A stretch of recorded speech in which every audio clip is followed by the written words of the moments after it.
dia akan melahirkan sikap ujub.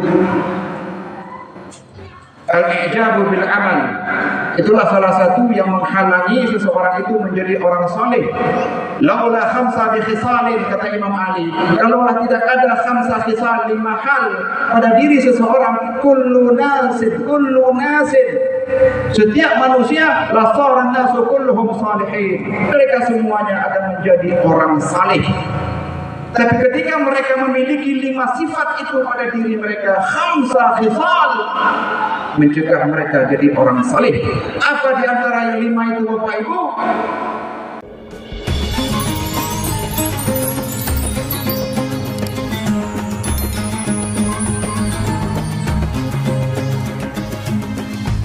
Bismillahirrahmanirrahim. Assalamualaikum warahmatullahi wabarakatuh. Waalaikumsalam.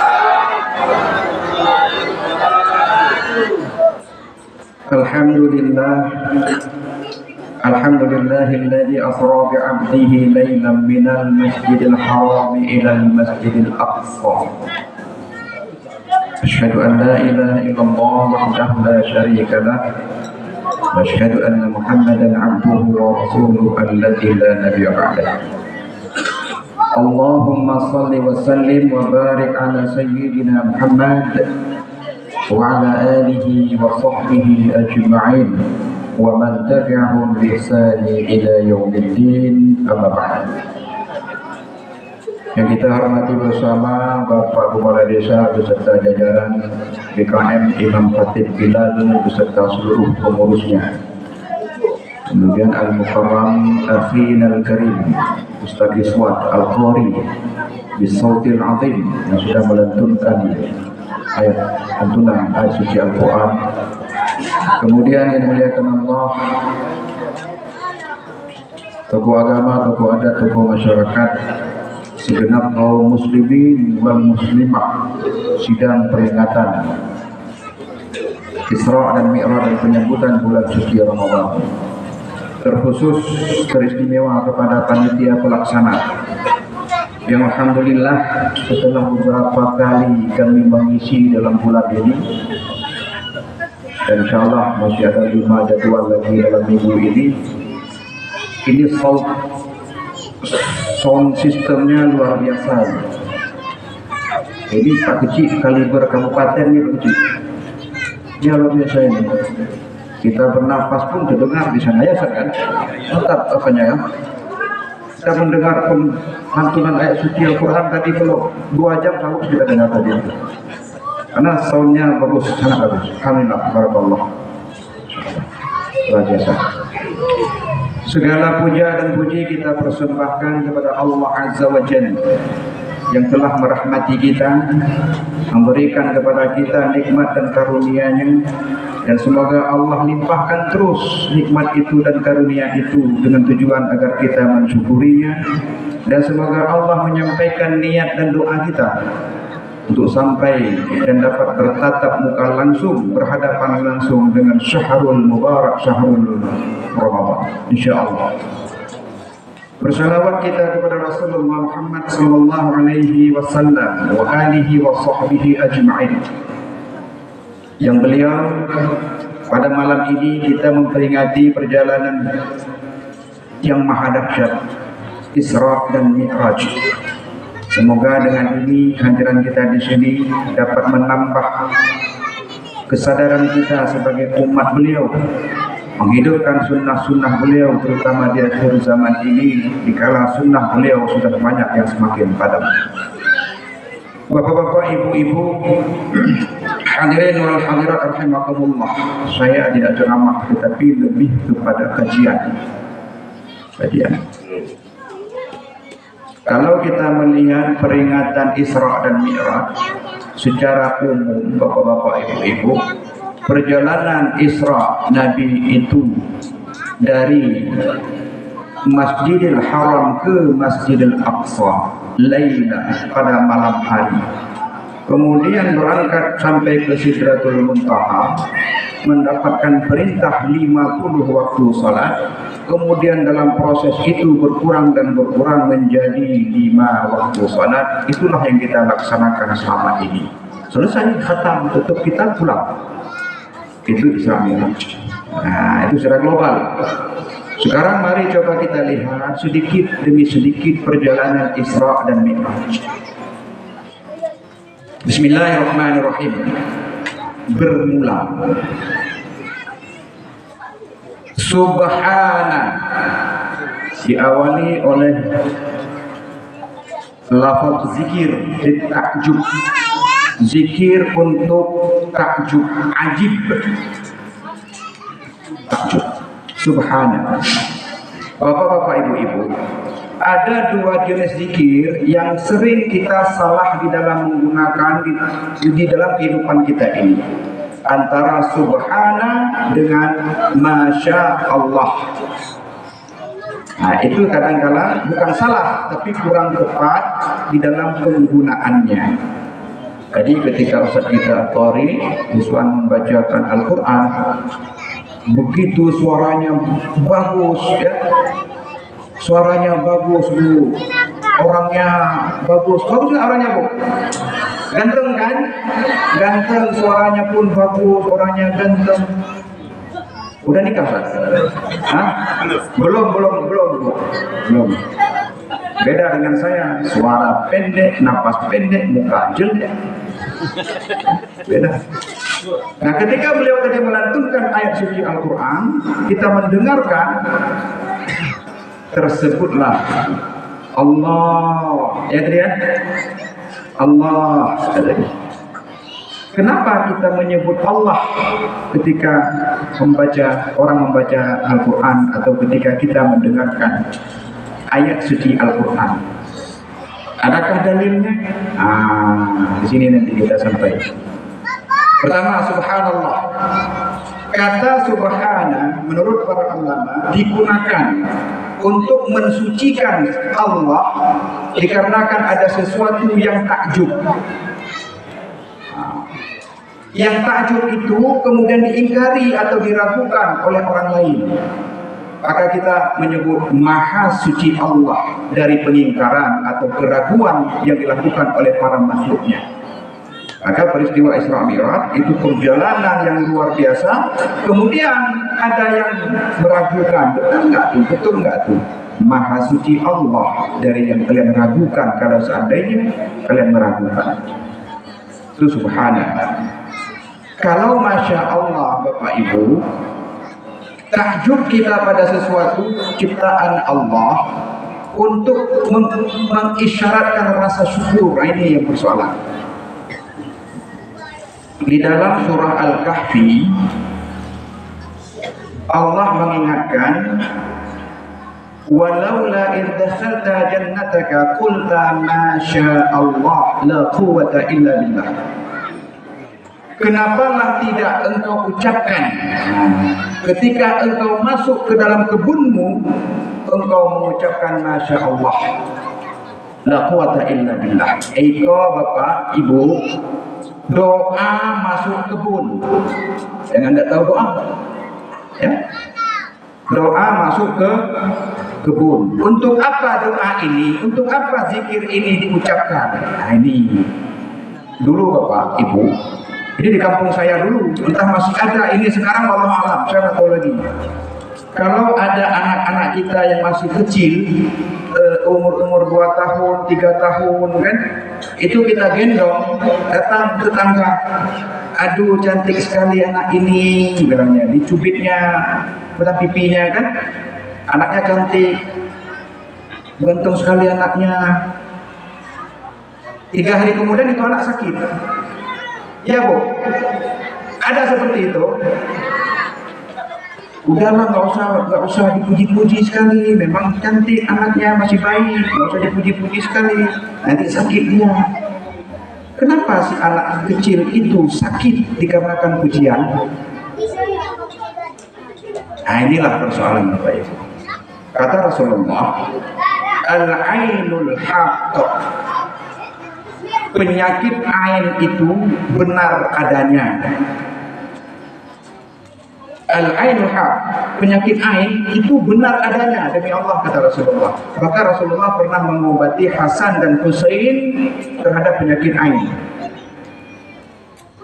Allahumma di sultanil azim wa dilmanil qadim wa diwajil karim wa wali kalimatit tammati wa da'watil mustajabah wa aqil hasan wal husaini min anfusi haqqi ainil qudrati wal nadirin wa ainil insi wal jinn. Itu doa yang disampaikan oleh Rasulullah mengobati Hasan Husain yang kena penyakit ain ketika beliau kecil. Al-ainul haq. Jadi ketika ada sesuatu yang kita lihat, wah, takjub kita. Bagus sekali suaranya, ya Allah, tabarakallah. Untuk apa itu? Mencegah jangan sampai terjadi penyakit ain. Dari mana ain itu ya Allah ya Rasulullah? Minal ain, ainun, mata. Berasal dari mata nadirin yang melihat. Ketika dilihat oleh mata, terpancar dalam hati yang hasad, dengki, iri. Kemudian hati itu akan memancarkan kepada apa yang dilihat. Itulah yang dicegah oleh ain tadi. Jadi Bapak Ibu masuk ke kebun, masuk melihat sesuatu yang wah, yang kita itu takjub, Masya Allah, la quwata illa billah, ya Allah, anugerah ini tidak mendapat selain karena pemberianmu ya Allah. Insya Allah kebun itu selamat, Insya Allah kebun itu selamat. Tapi kalau tidak, dia bisa jadi terkena ain. Anak-anak gadis, tolong ya, di Facebook jangan diumbar fotomu. Ketika di dunia maya fotomu itu terpampang, banyak orang yang melihat. Hatinya belum tentu bersih ketika melihat foto wajahmu itu, dan ribuan mata menyaksikan wajahmu di Facebook. Hatinya yang hasad, iri dan dengki, dia melihat dan memancarkan hasadnya itu kepada dirimu. Kau bisa jadi terkena ain jika kau belum berlindung kepada Allah.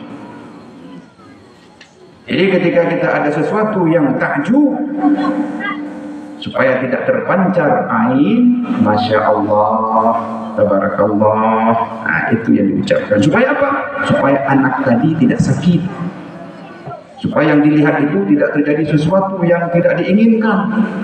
Maka Allah ingatkan, jika kau menyaksikan sesuatu yang itu menyebabkan engkau takjub, Masya Allah, la quwata illa billah. Kau masuk ke kebunmu, Masya Allah, la quwata illa billah. Kau melihat rezekimu yang begitu banyak diberikan oleh Allah, Masya Allah, la quwata illa billah. Masya Allah, tabarakallah, dan lain sebagainya. Itu pelajaran dari Rasulullah Muhammad sallallahu alaihi wasallam. Pencegahan ain bermula tadi dari zikir subhanallah. Dua, Rasulullah Muhammad sallallahu alaihi wasallam punya ayah namanya Abdullah. Ini kita buka Sirah An-Nabawiyah yang dikarang oleh Safiyur Rahman Al-Mubarakfuri. Di dalam kitab itu dijelaskan. Rasulullah punya ayah namanya Abdullah, punya kakek namanya Abdul Muthalib. Abdul Muthalib punya beberapa orang anak. Di antara anaknya itu adalah ayah Nabi Abdullah, kemudian Hamzah, kemudian Abdul Uzza. Namanya Abdul Uzza yang dikenal dengan Abu Lahab. Abu Lahab gelarnya karena wajahnya itu merah. Kemudian namanya satu lagi Abdul Manaf, itulah Abu Talib. Kemudian pamannya satu lagi yaitu Abbas. Itu yang terkenal, 4 orang. 4 orang ini, Hamzah, Abbas, Abu Lahab, Abu Talib, Bapak Ibu, mereka ini menemukan Islam. Artinya sempat hidup bersama Nabi ketika Nabi diangkat menjadi Rasul Allah. Hamzah menerima Islam. Beliau Islam, menyatakan keislaman kepada Nabi, yang nanti di dalam perjuangannya Hamzah syahid di Uhud, perang Uhud. Beliau bergelar dengan Asadullah wa Asadu Rasulih, singanya Allah dan singanya Rasul Allah, yaitulah Hamzah paman Nabi. yang membunuh paman Nabi itu kemudian nanti masuk Islam, Nabi menerima keislamannya, tapi sampai akhirnya wafatnya tidak pernah Nabi melihat wajah yang membunuh pamannya, walaupun dimaafkan. Kemudian Abbas, ini paman Nabi nanti punya anak namanya Abdullah bin Abbas, perawi hadis. Ini juga menyatakan Islam kepada Rasulullah Muhammad SAW. Abdul Uzza atau Abu Lahab tidak menerima Islam dan menjadi musuh Nabi. Abdul Manaf atau Abu Talib, paman Nabi, juga tidak menerima Islam tapi membela Nabi. Itu bedanya. Maka menurut para ulama, perjalanan Isra dan Mi'raj diawali oleh Amul Huzn, tahun kedukaan, wafatnya paman Nabi Abu Talib yang selalu siap sedia membela Nabi apapun ceritanya. Sampai 40 tahun Nabi bersama pamannya, sampai wafat daripada mati pamannya itu masih di dalam pemeliharaan dari pamannya. Menjelang sakitnya Abu Talib paman Nabi, usianya lebih kurang 80 tahun ketika itu, sudah mulai sakit.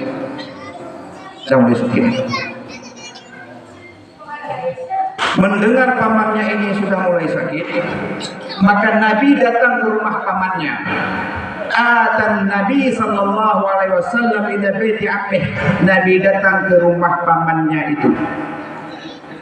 Ini riwayat di dalam hadis Bukhari dan Muslim. Dua riwayat, Bukhari dan Muslim meriwayatkan hadis perjumpaan terakhir Nabi dengan pamannya Abu Talib. Nabi mendatangi rumah Abu Talib. Ketika itu di rumah Abu Talib sudah ada Abu Jahal. Satu lagi Abdullah bin Abu Umayyah.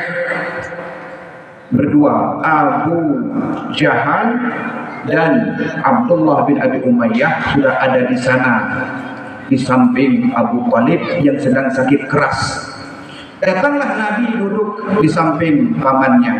Apa kata Rasulullah sallallahu alaihi wasallam kepada pamannya? Faqala ya ammi. Nabi berkata kepada pamannya, wahai pamanku, qul la ilaha illallah ahajju laka biha indallah. Dalam riwayat yang lain, ashhadu laka biha indallah. Wahai paman, katakanlah olehmu wahai paman, la ilaha illallah, tidak ada Tuhan selain Allah. Yang kalimat itu nanti wahai paman akan aku jadikan hujah di hadapan Allah. Aku akan membelamu nanti wahai paman di hadapan Allah. Aku akan bersyahadah kepadamu nanti paman wahai di hadapan Allah. Ucapkan la ilaha illallah wahai paman. Paman Nabi Abu Talib tengoknya Nabi mau hampir diucapkan, ya Abu Talib, kata Abu Jahal, Talib, at-targhibu an millata Abdul Muttalib, kau mau mengucapkan kalimat syahadah itu, apakah engkau membenci agama nenek moyangmu Abdul Muttalib? Apakah kau mau berganti keyakinan wahai Abu Talib? Tengoknya Abu Jahal, tidak ada yoko, tak jadi. Ya ammi qul, wahai paman, ucapkan la ilaha illallah, ahaddu laka biha indallah. Katakan wahai paman la ilaha illallah. Nabi terus mengulang-ulang ucapkan la ilaha illallah wahai paman. Yang berdua itu pun terus mengingatkan, Talib, jangan kau tinggalkan agama nenek moyangmu, Talib. Wa akhiru kalamuhum, dan apa akhir kalam daripada yang diucapkan oleh Abu Talib?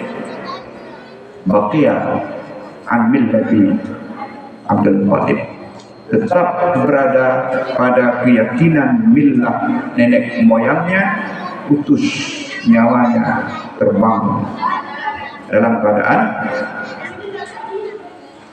tidak mengucapkan kalimat la ilaha illallah, walaupun mendapatkan keringanan azab karena pengaruh dari Rasulullah. Bapak-bapak, ibu-ibu, ini sirah, sejarah ya. Sejarah itu sebuah peristiwa yang boleh jadi terulang pada masa yang akan datang dengan orang dan waktu yang berbeda. Fir'aun itu sejarah, tapi boleh jadi sejarah Fir'aun itu akan terjadi pada waktu dan orang yang berbeda. Kematian Abu Thalib itu sejarah yang boleh jadi terjadi pada waktu yang akan datang dengan waktu dan orang yang berbeda. Apa hikmahnya bapak-bapak, ibu-ibu? Rasulullah mengingatkan, laqinu mautakum bi kalimatin la ilaha illallah. Talqinkan seseorang di antara kalian yang akan menghadap Allah dengan kalimat la ilaha illallah. Kenapa ditalqinkan? Kenapa Nabi mengingatkan kalimat itu kepada pamannya? Nah, ini bapak-bapak, ibu. Ada satu hal, ada satu rasa, yang rasa itu atau hal itu tidak akan pernah kita rasakan kecuali hanya seumur hidup. Dan orang yang sudah merasakan itu tidak pernah bercerita kepada kita bagaimana rasa itu dirasakan. Rasa apa itu? Kullu nafsin za'iqatul maut. Setiap nafas, setiap diri, setiap jiwa akan za'iqah. Zaqa yazuqu, zuq akan zuq za'iqah. Dia akan merasakan maut. Bagaimana wujud daripada maut tidak bisa dikisahkan, tidak bisa diwujudkan, tapi dia hanya bisa dirasakan. Dan kita semua akan merasakan itu. Bagaimana rasanya? Sampai detik ini belum ada yang merasakan kecuali rasa itu yang sudah mati. Ada yang sudah merasakan sakratul maut? Ada? Belum. Kalau sudah ada merasakan sakratul maut, udah mati dia tuh. Dan orang yang sudah mati nggak pernah cerita. Itu masalahnya. Kata Nabi, sakratul maut itu, mau tahu kalian bagaimana sakratul maut itu? Nabi yang bisa menceritakan. Seperti seekor domba yang dikupas kulitnya hidup-hidup, yang sakitnya itu lebih dari 100 kali lipat. Dan itu semua Bapak Ibu akan kita rasakan. Ketika rasa itu belum sampai, roh itu, nyawa itu belum sampai ke tenggorokan kita, rasa itu sudah mulai wujud. Nah, disitulah pertempuran terjadi. Datang Muhammad, datang Abu Jahal, itu simbol, lambang. Ketika kita Bapak Ibu nanti akan merasakan za'iqatul maut, datang malaikat, datang iblis, datang setan. Kalau nggak percaya tanya yang sudah mati. Ya. Iblis datang, setan datang, malaikat juga datang. Bahkan tidak tertutup kemungkinan Rasulullah Muhammad SAW juga akan datang. Mana contoh? Syekh Mutawalli Asy-Sya'rawi. Tahun 1999 beliau wafat, datang Rasulullah. Ya Rasulullah, beliau sedang za'iqatul maut, sakratul maut, beliau menyaksikan datangnya Rasulullah. Ya Fatimah Az-Zahra, datang putri Nabi. Ya Hasan wal Husain, datang cucu Nabi, menjemput ruh beliau. Syekh Mutawalli Asy-Sya'rawi. Baca kesaksian anak Mutawalli Asy-Sya'rawi menyaksikan bagaimana sakratul maut ayahanda mufti tercinta dari Mesir, yang kitab tafsirnya dibaca hari ini. Beliau dijemput oleh keluarga Rasulullah Muhammad sallallahu alaihi wasallam. Masyaallah.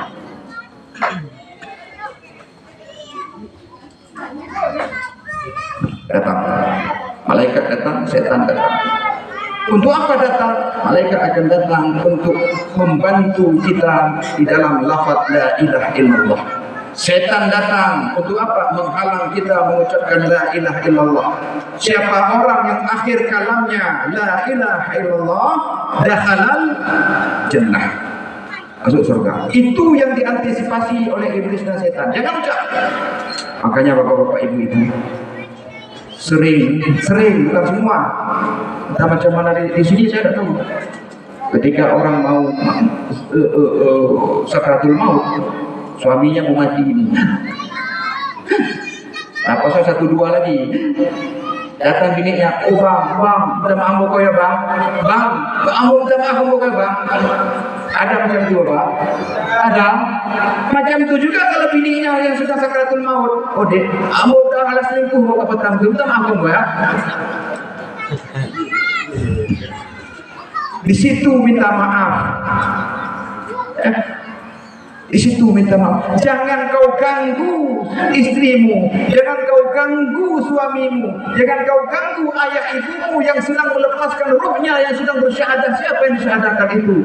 Dia sedang bertempur antara iman dan nafsu, antara malaikat dan setan. Mana yang kupilih? La ilaha illallah atau bukan? Di situ penentuan terakhir, jangan diganggu. Maka dibantu oleh lakinu mautakum, bantulah wahai yang hidup. Lakinu, talkinkan la ilaha illallah. Oh, ini kalimat yang biasa saya ucapkan ketika selesai salat, ya Allah. La ilaha illallah. Pasrahkan. Ucapkan la ilaha illallah. Oh, ini kalimat yang saya ucapkan ya Allah ketika saya berzikir. Yang ahli zikir. Ini kalimat yang saya ucapkan ketika selesai salat. Yang berzikir setelah salat. Diingatkan pertempuran antara hidup mati itu diingatkan. Itu pertempuran terakhir, za'iqatul maut. Lakinu, bantu dia, ingatkan dia, pandu dia kepada kalimat tauhid itu. Kalau dia bertauhid, dia akan sampai pada kalimat Allah itu. Tapi setan tidak akan pernah diam, Bapak Ibu. Pada detik-detik terakhir itu dia tidak akan melepaskan itu. Tidak akan pernah setan melepaskan itu. Sama seperti kita beribadah. Sama seperti kita beribadah. Dalam salat, imam baca ayat Bismillahirrahmanirrahim. Ar-Rahman 'allamal Qur'an, khalaqal insan, 'allamahul bayan. Makmum di belakang ngapain? Kira-kira ibu-ibu, kalau imam lagi baca ayat, misalnya panjang, ibu-ibu ngapain tuh di belakang jadi makmum? Menghayal kan? Pasti menghayal. Kemana hati kita ketika imam membaca ayat? Kemana hati kita? Keluar daripada salat. Siapa yang membawa kita keluar daripada salat? Setan tidak akan pernah melepaskan engkau beribadah. Ingat tuh. Ini masih hidup, belum lagi sakaratul maut nanti. Dia akan mengambil hatimu keluar daripada salat. Itu ikan di sana baru dimasak itu. Nanti masaknya pakai apa? Bumbu ini belum ada. Jadi ini mahal, itu mahal. Berpikir tentang bumbu masakan di dalam salat. Ya bapak-bapak juga macam itu. Anak ini sudah butuh kuliah, butuh dana ini, butuh data ini dari mana aku ambil ini? Masih aku pinjam ini, menghayal dan menghayal. Setan tidak akan pernah melepaskan sedikit pun ibadah engkau ketika engkau beribadah. Ingat itu tugasnya, itulah proyeknya.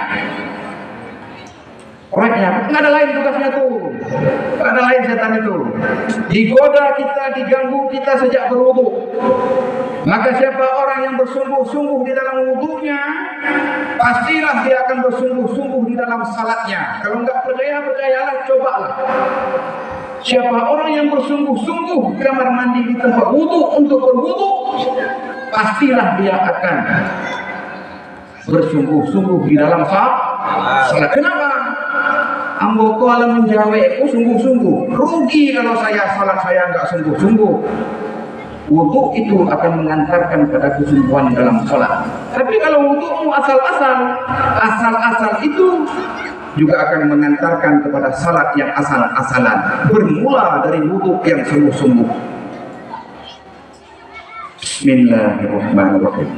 Wudu sampai kepada cuci kaki. Selesai sungguh-sungguh. Akan rugi nih saya nih kalau salat saya nggak sungguh-sungguh. Baca Fatihah mantap. Imam baca ayat, kita ikuti, kita dengar. Lewatlah seekor kucing atau melintaslah seekor cicak, melintas di depan. Mata mengikuti fitrah, telinga mengikuti fitrah. Jangan tutup kuping di dalam salat, jangan tutup mata di dalam salat. Biarkan mata itu pada fitrahnya, telinga itu pada fitrahnya. Kalau ada kucing lewat, itu kucing siapa tuh ya? Jangan diikuti terus Bapak Ibu. Itu kucing kemana itu? Kalau ini bagaimana? Diikuti terus, hati akan mengikuti arah kucing itu. Stop, kata Imam Syafi'i. Hati orang yang salat itu seperti seseorang yang menggembalakan gembalaannya di pematang sawah. Ini pematang sawah. Gembala lurus, ya lurus. Ini sapinya, ternaknya jalan lurus di atas pematang sawah itu. Ketika ada gembala tadi, domba tadi melihat, wah rumputnya kanan ini hijau, rumput sebelah sini kuning, dia mengambil. Turun dia ke kanan, mau mengambil rumput ini. Masuk ke sah balik. Ketika hatimu itu melenceng keluar daripada salat, stop sampai di situ. Masuk kembali dalam salat. Kita mungkin tidak pernah bisa bebas dari godaan setan itu. Tapi jangan kau perturutkan sampai melalang buana jauh, merantau ke mana-mana hatinya. Ketika dia keluar, masukkan balik. Ketika dia melenceng, luruskan kembali. Itulah bersungguh-sungguh di dalam salat. Setan tidak akan pernah membiarkan kita, ibadah kita itu, kecuali dia mengambil perannya. Semuanya, setengah atau sedikit dia akan mengambil. Ibadah apapun itu. Wudu selesai.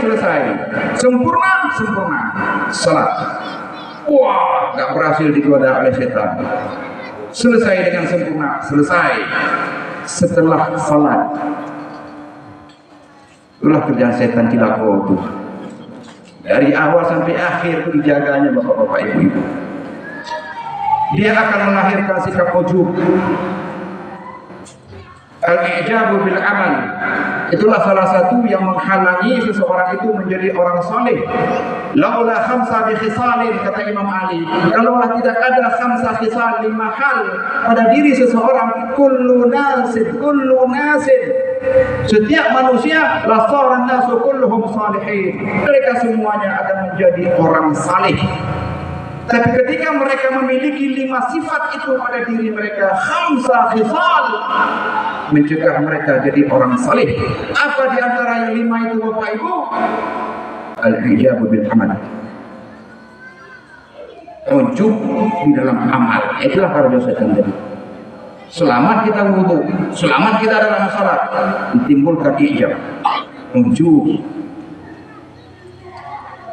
Amboko lah paling mantap salat. Sayalah paling pandai di kampung kok. Sayalah yang paling alim. Sayalah yang paling banyak sedekah. Sayalah hembusan setan. Kalau tidak ada itu 5 khisal, kalau kita jelaskan itu sampai cukup nih. Itu kerajo daripada setan. Datanglah seseorang kepada Rasulullah dari Abu Hurairah. An Abi Hurairah, diriwayatkan oleh Imam Muslim, sahih.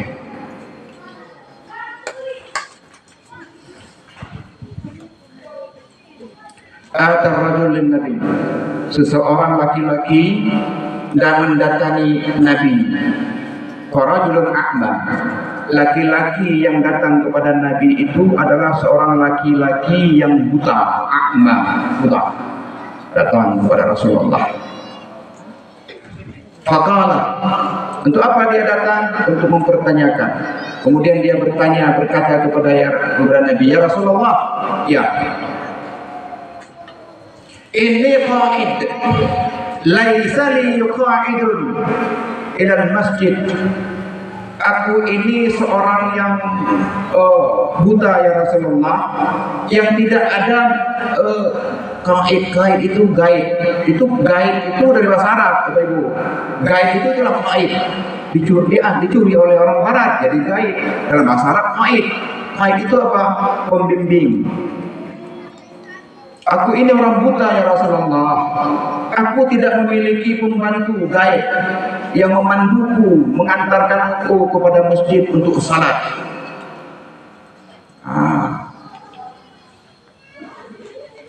Fayurakhisa lahu fayusalli fi baitihi farakhasalah.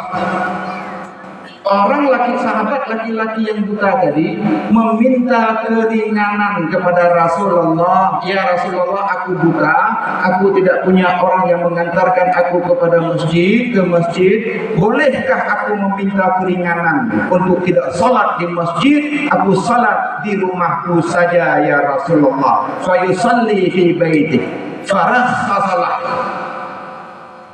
Maka Nabi pun memberikan keringanan. Engkau buta? Iya. Enggak ada yang membantu membawamu ke masjid. Enggak ada kendaraan. Enggak ada ini, enggak ada itu. Enggak ada ya Rasulullah. Bolehkah saya salat di rumah saja ya Rasulullah? Ya udahlah, boleh. Boleh.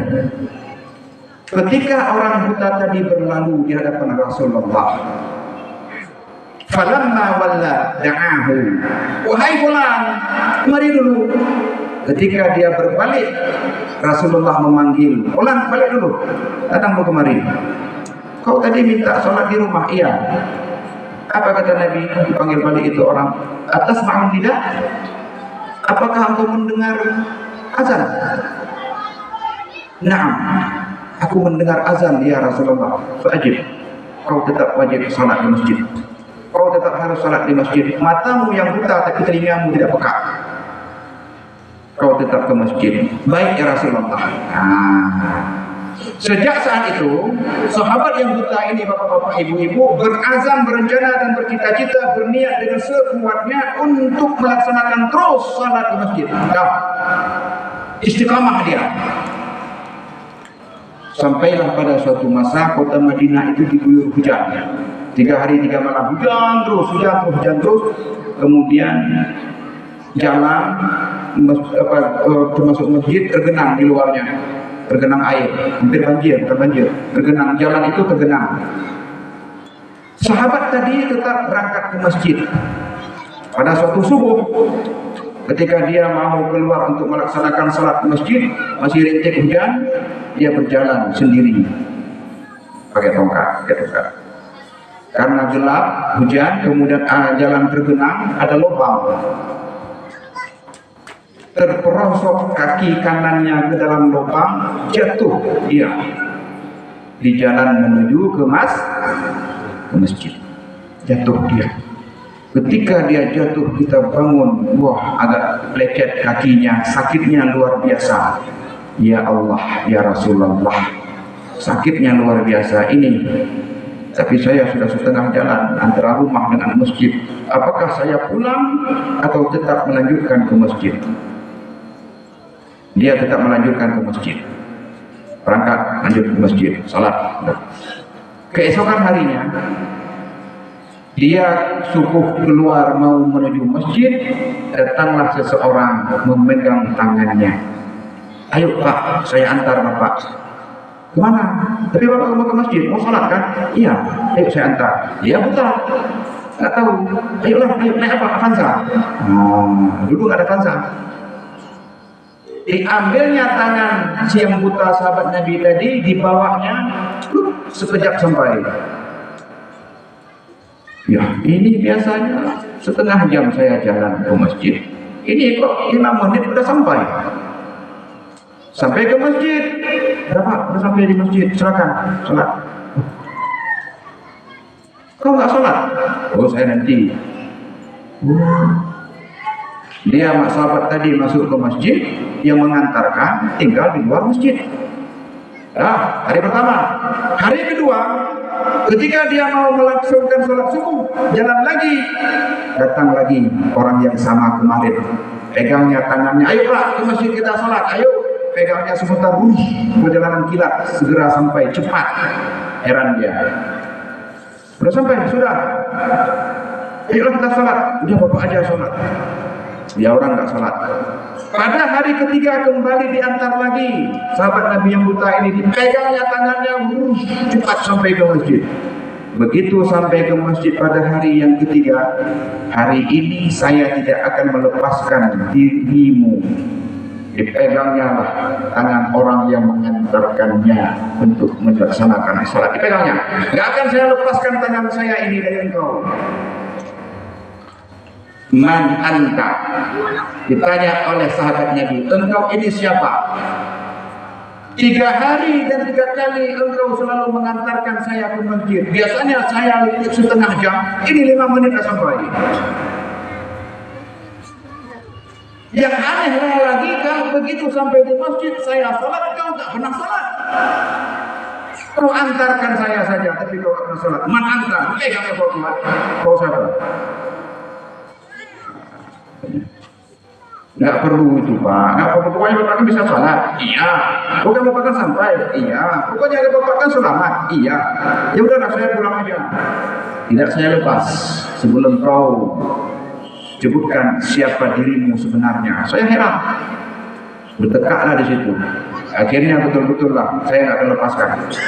Baik, saya akan kasih tahu siapa saya. Siapa kau? Saya ini iblis. Iblis la'natullah alaih.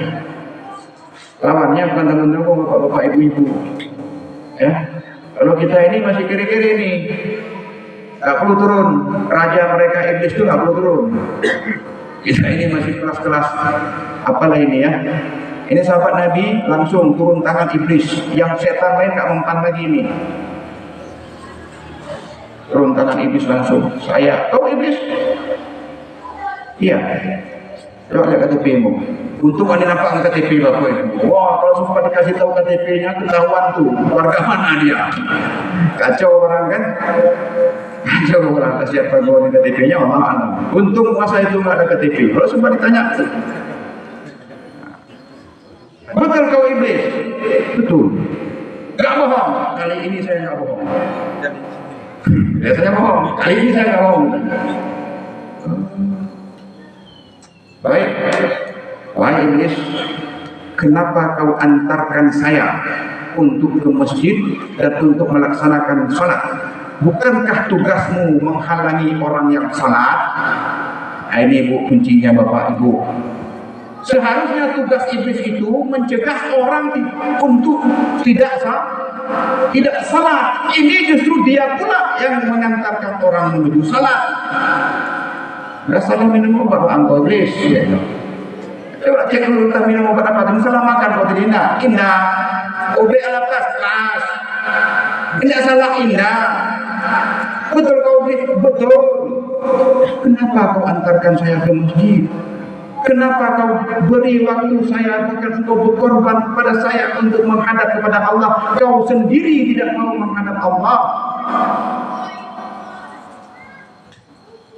Begini, ini Bapak Ibu, luar biasa iblis terus tidak kau iblis kau. Begini, ingatkah ketika engkau dulu terjatuh? Pada awal engkau terjatuh, ya. 3 hari lalu kau terjatuh, ya. Kemudian ketika kau terjatuh, apa keputusanmu? Pulang ke rumah atau melanjutkan ibadah ke masjid? Aku memutuskan tetap melanjutkan salatku ke masjid. Tahukah engkau, ketika engkau terjatuh dan kau putuskan melanjutkan salatmu ke masjid, aku mendengar para malaikat di sana meraung-raung mendoakan dan bermohon kepada Allah, dan Allah sudah memberikan setengah dosamu itu diampuni seluruhnya oleh Allah. Semua dosa-dosamu yang lalu setengahnya sudah diampuni oleh Allah hanya karena engkau tersungkur di satu lubang ketika engkau berangkat menuju ridha Allah. Lantas maka aku rela mengantarkan engkau ke masjid supaya engkau tidak terjatuh kedua kalinya. Kalau sempat jatuh lagi, semua dosanya hapus. Itu yang kujaga. Tahu kau? Iya. Itulah kali-kali iblis kawan. Pandai dia, Pak. Satu kali kau jatuh setengah seperdua dosamu diampuni oleh Allah, maka aku rela menjaga engkau jangan sampai kau jatuh lagi untuk kedua kalinya. Kalau jatuh lagi, seluruh dosamu akan hapus. Maka aku jaga itu. Kan? Kenapa apa? Kenapa itu? Makanya Bapak Ibu, iblis setan tidak akan pernah membiarkan kita. Dia akan mengambil ibadah itu, jaga itu. Dia akan memaksimalkan dirinya dan itulah tugasnya. Jaga itu sampai zaikatul maut. Dan kita semua akan merasakan itu. Kita semua Bapak Ibu akan berhadapan dengan zuq al-maut, zaikah al-maut. Apakah iman yang kita bawa ataukah bukan iman yang kita persembahkan? Semuanya itu bergantung dari amal yang sudah kita perbuat selama kita hidup ini. Kalau ada yang belum selesai masalah hutang piutang, selesaikan. Hutang piutang tidak ada hak Allah untuk memaafkan dan mengampuni. Allah tidak akan bisa. Walau 1000. Ya, walau 1000. Apapun itu. Ibu-ibu kalau ada minjam beras tetangganya, balikkan. Ada satu bawang yang diambil, pulangkan. Kalau tidak, minta maaf. Jangan gara-gara satu bawang itu, satu cabai, sedikit beras itu jadi masalah nanti di akhirat, penghalang. Oh, ramai nanti Bu. Panjang urusannya nanti. Selesaikan. Kapan? Sebelum zaikatul maut. Siapa orang yang akhir kalamnya la ilaha illallah, dakhala jannah, maka lazimkan itu dari sekarang. Lazimkan. Sesuatu yang lazim itu akan terucap dengan semestinya dan refleks itu akan lahir. Contoh, berjalan kita di jalan, kemudian lewatlah mobil, kecipratlah air ke wajah kita, terucaplah Allahu Akbar, terkejut kita, Allahu Akbar.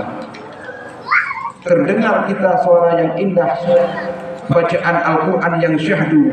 Allah, siapa yang nyuruh itu? Tidak ada. Dia lahir sendiri dari hati yang terbiasa mengucapkan lafaz Allah. Dia akan refleks melahirkan sesuatu yang sudah terbiasa. Ada orang juga di kampung sana tuh, kawan kami sedang berjalan, begitu terpijak duri kecil tuh, begitu terpijak terkejut dia, ayah ang saja yang. Ya ada kan? Itu terkejut yang pertama, terkejut yang kedua, maaf, habis ayah habis mak dimatinya.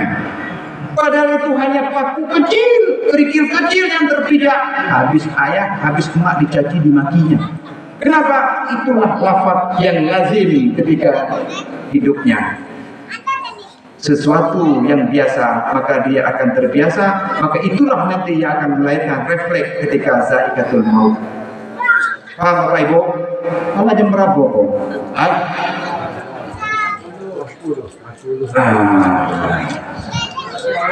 Satu, wafatnya Abu Talib. Kedua, sahabat nuzul yang kedua, menjelang 2 atau 3 bulan selepas meninggalnya Abu Talib, menyusul istri Nabi Khadijah.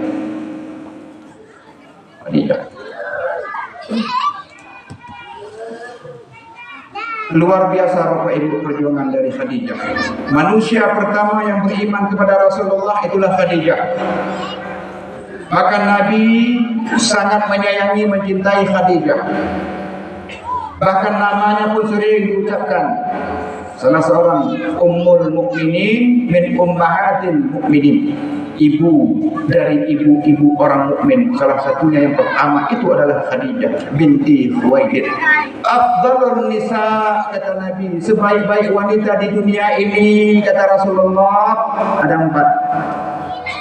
Pertama Khadijah binti Khuwailid, yang kedua Fatimah binti Muhammad, yang ketiga Asiyah imra'ah Fir'aun, istri dari Fir'aun, yang ketiga itulah Maryam bin Imran. 4 orang sebagai wanita. Itulah penghulu surga itu nanti. Kenapa demikian?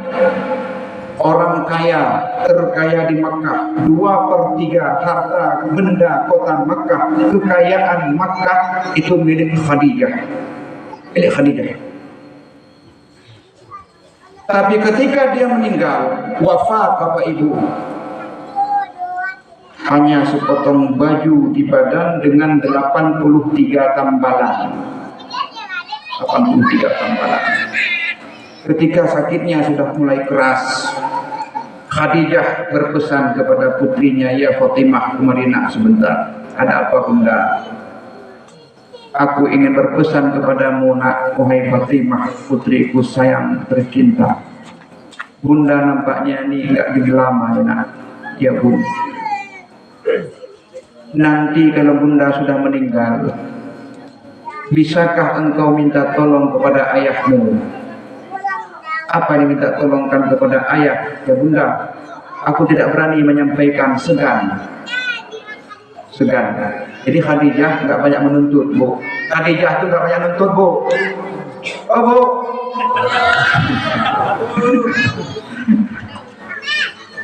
Satu permintaannya yang terakhir beliau sampaikan melalui putrinya, "Nak, tolong sampaikan kepada ayahmu, nak. Aku segan menyampaikannya, aku takut." "Apa itu bunda?" "Kalau nanti aku meninggal, tolong mintakan ridahnya.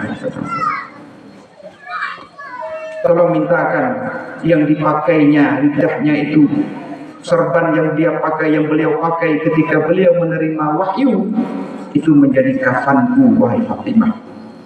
Baik bunda. La ilaha illallah.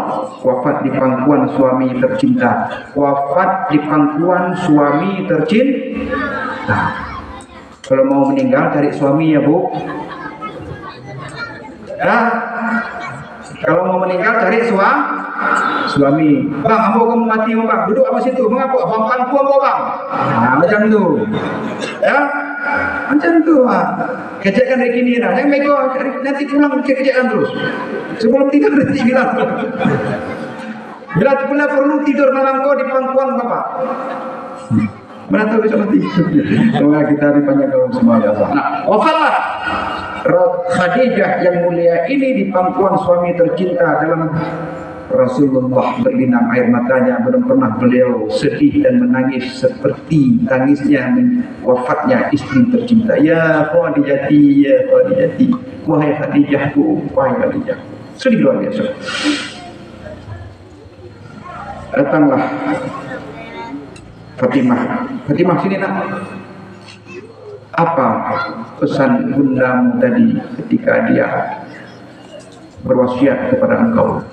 "Ayah, tadi bunda berpesan kalau nanti bunda meninggal wafat, supaya sorban ayah ketika menerima wahyu itu menjadi kafannya." Ya ayah, menangis Rasulullah, "Ya Khadijah, semua ini kudapatkan darimu, hai Khadijah. Semua perjuanganku ini tidak ada kalau tidak ada dirimu, wahai Khadijah. Semuanya ini sampai Islam hari ini kemari karena Khadijah, Bapak Ibu. Perjuangan salah satunya dari Khadijah binti Khuwailid yang mulia, Ummul Mukminin. Tapi hanya meminta sorbanku, wahai Khadijah." Datang Jibril. "Jibril, engkau itu ya apa yang kau bawa untuk Khadijah tu ya Jibril?" Allah mengirimkan pesan, salam. Jibril mengirimkan salam. "Katakan, sampaikan bahwa istana yang megah menunggunya, tempat Khadijah." "Lantas itu apa di tanganmu ya Jibril?" "Iko Muhammad ada 5 helai kafan." "Berapa Bu?" 5. "Ada enggak salah satunya ibu-ibu?" Mau ditanya.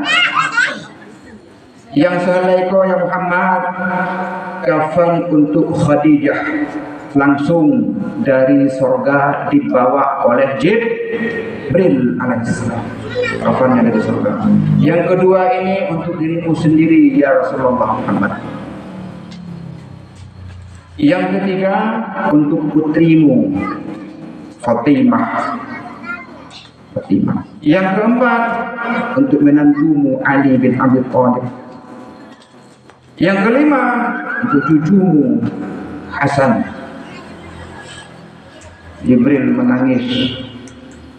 Bagaimana cucuku satu lagi Husain tidak kebagian kafan ini ya Muhammad? Kenapa? Dia nanti akan syahid berdarah-darah di Karbala tanpa kafan. Dia akan dikebumikan dengan darah dan bajunya, dia syahid. Terbukti syahid di Karbala. Husain cucu Nabi. 5 kafan. Salah satu yang pertama adalah kepada Khadijah, sang pejuang Islam, wanita mulia, orang yang pertama sekali bersyahadah la ilaha illallah Muhammadur Rasulullah. Wafat meninggal. Khadijah dan Rasulullah, bapak-bapak, ibu-ibu, itu sebelum Isra dan Mi'raj. Orang pertama juga yang mendirikan salat itulah Khadijah. Khadijah itu sudah salat, sudah. Apakah salat itu sudah ada sebelum Isra dan Mi'raj? Sudah ada. Yang fardunya kelima waktu itu yang belum ada. Apa buktinya? Ketika Rasulullah sampai di Al-Aqsa, Nabi menjadi imam. Makmumnya seluruh anbiya wal mursalin, seluruh nabi dan rasul bermakmum kepada Rasulullah Muhammad. Kemudian salat di Masjidil Al-Aqsa, barulah kemudian naik Mi'raj. Perintah salat belum ada. Salat apa yang mereka lakukan? Jadi salat itu pagi sekali menurut para ulama, malam sekali, 2 rakaat. Asal mula salat itu 2 rakaat kata Aisyah. Maka seorang musafir ya, yang salat 2 rakaat itu sempurna. 2 rakaat dihitung 4. Maka salat musafir itu 2 rakaat. Kenapa 2 rakaat? Dikembalikan kepada asal mulanya salat. Asal mula salat 2 rakaat. Jadi Khadijah sudah mendirikan salat bersama suaminya Rasulullah Muhammad SAW. InsyaAllah Bapak Ibu, tidak lama lagi, lebih kurang sebulan lagi, kita akan menyaksikan betapa agungnya bulan suci Ramadan. Dan semua kita akan melaksanakan salat berduyun-duyun di malam hari Lailah. Itu dia. Kapan Isra dan Mi'raj? Lailah, pada malam hari. Nanti di bulan suci Ramadan kita juga memperbanyak ibadah. Kapan itu? Lailah. Ada waktu fajar, subuh. Selepas subuh tidak boleh salat. Ya, selepas subuh tidak ada salat, baca Quran, zikir silakan. Sampai kemudian masuk waktu istirahat, syuruk. Itu syuruk awal mula waktu duha. Setelah syuruk masuk waktu duha. Setelah duha masuk waktu istiwa. Waktu istiwa itu haram salat kecuali hari Jumat. Tepat di atas matahari, itu nggak lama, sebentar. Setelah istiwa masuk waktu zuhur. Masuk waktu zuhur asar. Habis asar masuk waktu yang disebut dengan masa sore. Baru masuk waktu maghrib. Habis maghrib isya. Habis isya Lailah. Itulah waktunya Rasulullah melakukan Mi'raj. Itulah waktunya di mana Allah mengingatkan, "Aminal lail", dari sebahagian malam berdirikanlah salat oleh kalian di sepertiga malam yang akhir. Di mana itu? Di waktu Rasulullah melakukan Mi'raj. Maka dirikanlah salat pada sebahagian malam yang terakhir itu, bapak-bapak, ibu-ibu. Semoga Allah memudahkan kita semua untuk menjadi hamba dan umatnya, menyampaikan kepada kita semuanya Syahrul Mubarak, Syahrul Ramadan, berpuasa kita, mendirikan salat dan memperbanyak ibadah-ibadah yang lainnya. Dan semua ini tujuannya adalah supaya salah satunya adalah mencari ridha Allah, yang kemudian penentuannya adalah pada akhir hayat kita mengucapkan lafaz la ilaha illallah, kemudian diluaskan, diberikan kita nikmat kubur, kemudian dihindarkan kita daripada segala azab neraka insyaallah. Lebih kurang kami mohon maaf di mana ada kata yang silap atau salah dan khilaf. Semoga apa yang kami sampaikan ini bermanfaat pada diri pribadi kami sendiri dan juga bermanfaat bagi bapak-bapak, ibu-ibu untuk kita amalkan. Wabillahi taufiq wal hidayah. Assalamualaikum warahmatullahi wabarakatuh.